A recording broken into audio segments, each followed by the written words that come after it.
Je suis ravie de vous présenter le prochain président des États-Unis. Mitt Romney joue la décontraction. Sourire éclatant et costume impeccable, ce Mormon de 64 ans tient sa revanche. Il y a 4 ans, il avait été défait dans l'Iowa. Mais les résultats sont incroyablement serrés. L'écart avec le très conservateur Rick Santorum n'est que de 8 voix.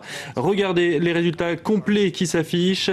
D'abord Mitt Romney, donc 25%, et au coude à coude, Rick Santorum, 25% également. C'est tout simplement le plus faible écart entre deux candidats dans l'histoire du caucus de l'Iowa. 8 petites voix seulement séparent le vainqueur Mitt Romney du second Rick Santorum. 8 voix sur 122 255 votes. Cela prouve encore une fois que les Républicains ont énormément de mal à se trouver un candidat suffisamment charismatique, capable de battre Barack Obama le 6 novembre prochain.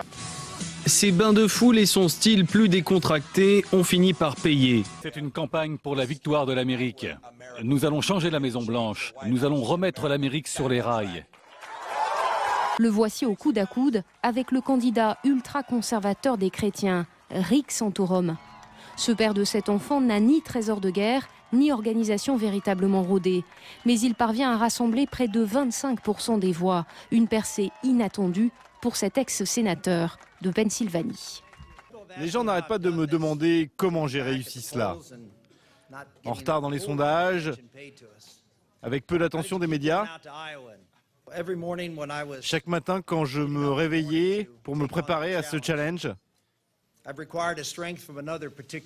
j'ai demandé de l'aide à cet autre ami particulier qui est toujours avec moi. Si j'ai survécu à ce challenge, c'est grâce à Dieu.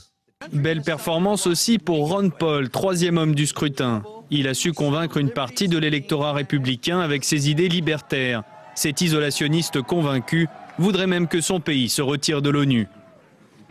Enfin, Rick Perry, lui, ne termine que 5e. La candidature du gouverneur du Texas est désormais plus que compromise. J'ai décidé de retourner au Texas pour évaluer les résultats du caucus de ce soir et déterminer s'il existe un avenir pour moi dans cette course.